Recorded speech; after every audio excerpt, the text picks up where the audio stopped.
Halo teman-teman investor, di video kali ini kita akan membahas saham yang bergerak di sektor penerbangan ya. Sebenarnya ada hubungannya dengan sektor penerbangan.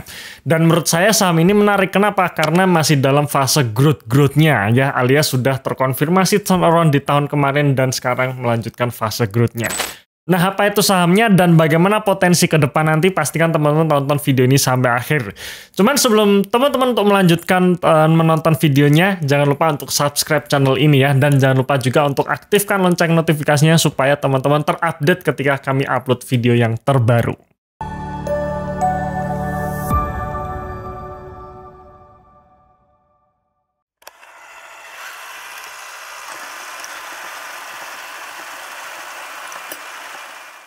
Oke, di video kali ini kita akan membahas saham CAS atau Cardiff Aero Services.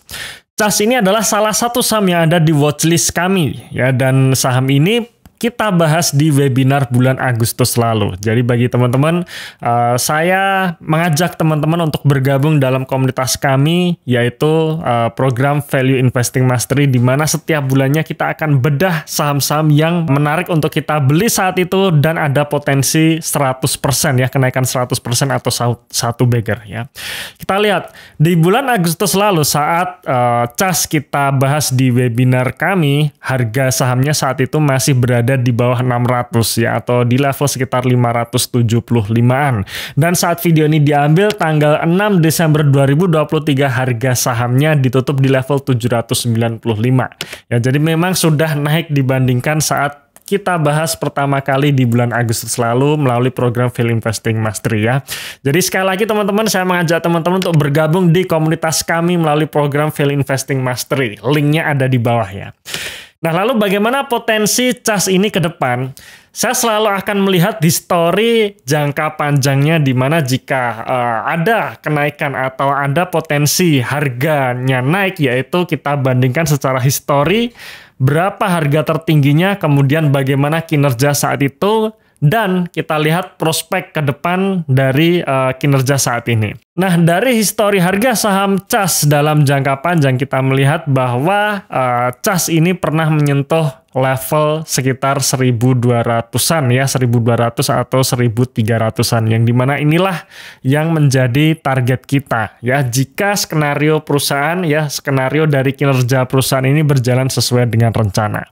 Oke, sekarang kita bahas fundamental mengenai CAS. Jadi CAS atau Cardiff Aero Services ini merupakan perusahaan grup yang dimana ada beberapa segmen di dalamnya, yang dimana masing-masing segmen itu ada anak perusahaan.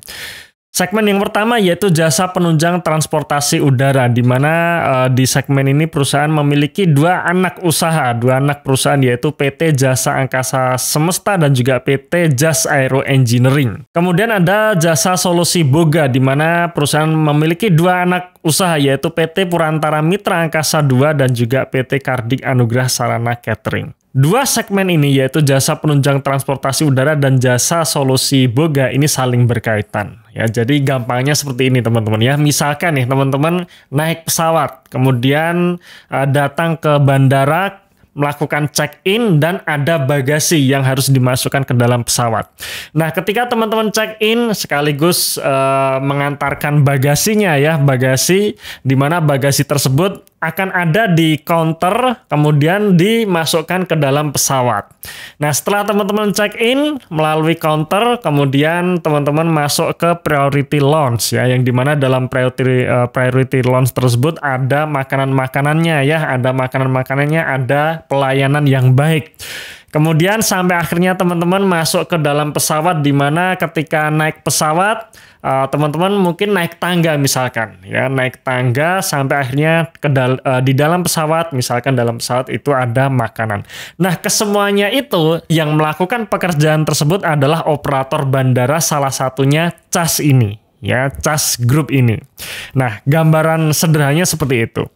Kemudian selain dua segmen tersebut ada jasa pelatihan industri penerbangan, di mana di sini CAS punya anak perusahaan yaitu PT Jakarta Aviation Training Center, alias jasa sertifikasi, jasa pilot provisioning dan jasa pelatihan simulator penerbangan.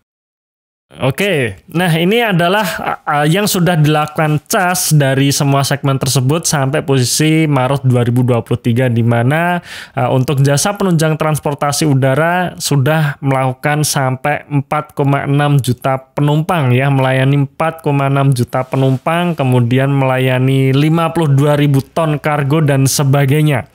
Kemudian jasa Solusi Boga sudah memproduksi 789.000 makanan ya, dan jasa pelatihan industri penerbangan ada Airbus A320 simulator dan sebagainya ya. Total karyawannya ada 3.551.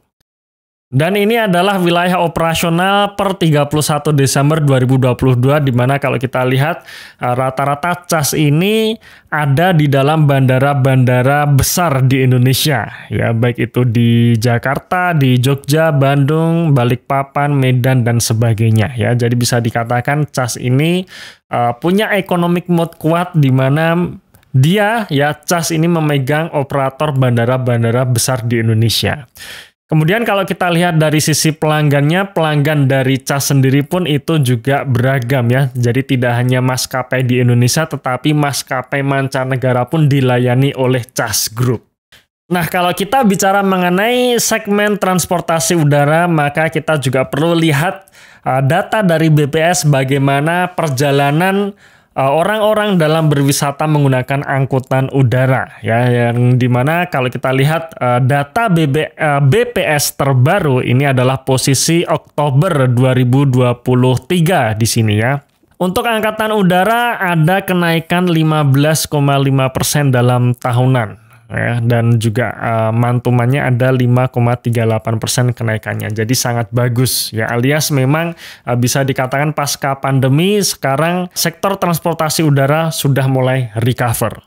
Kemudian kalau kita lihat jumlah wisatawan mancanegara pun ini juga termasuk tinggi, di mana secara year on year naik 33,27% ya. Memang secara bulanan mantumannya turun, tapi nggak masalah kita lihat year on year-nya.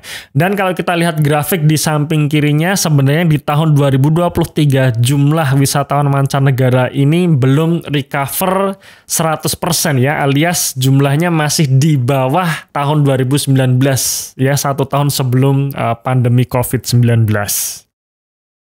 Nah, ini kira-kira angka jumlah orangnya ya, jumlah kunjungan wismannya ya. Teman-teman bisa lihat di sini tahun 2023 baru sekitar 9,4 juta kunjungan dibandingkan tahun 2019 yang masih sekitar 16 jutaan ya. Jadi masih jauh, dan saya pun optimis tahun ini kemudian tahun depan jumlah wisatawannya pun akan naik. Di sini secara kumulatif kunjungan Wisman Januari sampai Oktober 2023 meningkat sebesar 124% dibandingkan periode yang sama tahun lalu.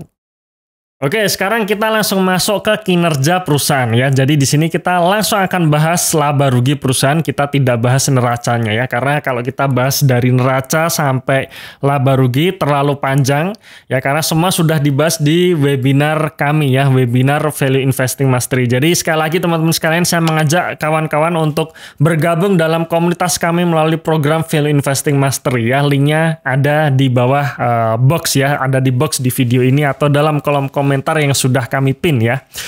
Nah, balik lagi ke sini, kita masuk ke kinerja perusahaan, di mana pendapatan maupun laba usaha untuk periode September 2023 naik ya, dan kenaikannya bagus, di mana pendapatannya naik 29% dari 1,2 triliun rupiah menjadi 1,5 triliun rupiah. Kemudian laba usahanya naik 31% dari 270 miliar rupiah menjadi 354 miliar rupiah. Nah, di sini teman-teman bisa lihat dari 1,5 triliun rupiah, 1,2 triliunnya merupakan pendapatan dari jasa pergudangan dan penunjang penerbangan. Jadi memang mayoritas pendapatan perusahaan dari jasa pergudangannya ini ya, alias tadi ya, operator bandaranya tadi. Untuk jasa catering, alokasi atau kontribusinya terhadap penjualan cukup kecil ya. Kemudian juga jasa rilis dan perbengkelan pesawat udara juga kecil. Nah, di sisi laba bersihnya ada kenaikan 62% dari 90,4 miliar rupiah menjadi 146,3 miliar rupiah, dan merupakan ini juga kenaikan yang sangat bagus. Sekarang kita lihat pendapatan maupun laba bersih dalam jangka panjangnya. Pendapatan dari CAS sebenarnya sejak tahun 2013 sampai 2019 ini selalu mengalami kenaikan ya, sebelum akhirnya pandemi COVID tahun 2020 membuat revenue-nya turun dan sekarang sudah berangsur-angsur naik lagi. Kita asumsikan, kita proyeksikan sampai tahun 2023 pendapatan dari CAS ini sekitar 1,9 triliun rupiah. Kemudian untuk laba bersih kita lihat dari tahun 2013 sampai 2017 bisa dikatakan stagnan ya, sampai akhirnya tahun 2018 ini menjadi negatif ya, dan tahun 2019 makin turun lagi ya, padahal tahun 2019 ini pendapatannya naik tapi justru labanya turun. Ada beban lain-lain yang sangat besar yang terjadi di tahun 2019 ya. Cuman sekali lagi kita tidak bahas di video kali ini, nanti terlalu panjang ya. Selengkapnya ada kita bahas di webinar Value Investing Mastery bulan Agustus kemarin ya, atau kita diskusikan di grup. Cuman yang saya soroti adalah potensi laba di tahun 2023-nya, di mana dengan kenaikan laba yang signifikan sampai kuartal 3 2023, maka bisa kita asumsikan posisi akhir tahun 2023 laba bersihnya mencapai 189 miliar rupiah, dan ini menjadikan laba tertinggi sejak tahun 2013. Dan jika perusahaan mampu menghasilkan laba all-time high-nya, kemudian perusahaan masih bisa menjaga level ROE-nya, maka saya optimis bahwa harga sahamnya pun seharusnya juga bisa mencetak all-time high. Nah, sekarang kita hitung-hitungan valuasi ya. Jika laba bersih dari CAS ini mampu naik 50% seperti yang saya sampaikan tadi, maka ada potensi ROE sekitar 29%, di mana itu adalah ROE yang sama ya, kurang lebih sama sekitar tahun 2015-2016 lalu, yang dimana saat itu harga sahamnya mencapai level sekitar 1.200-an.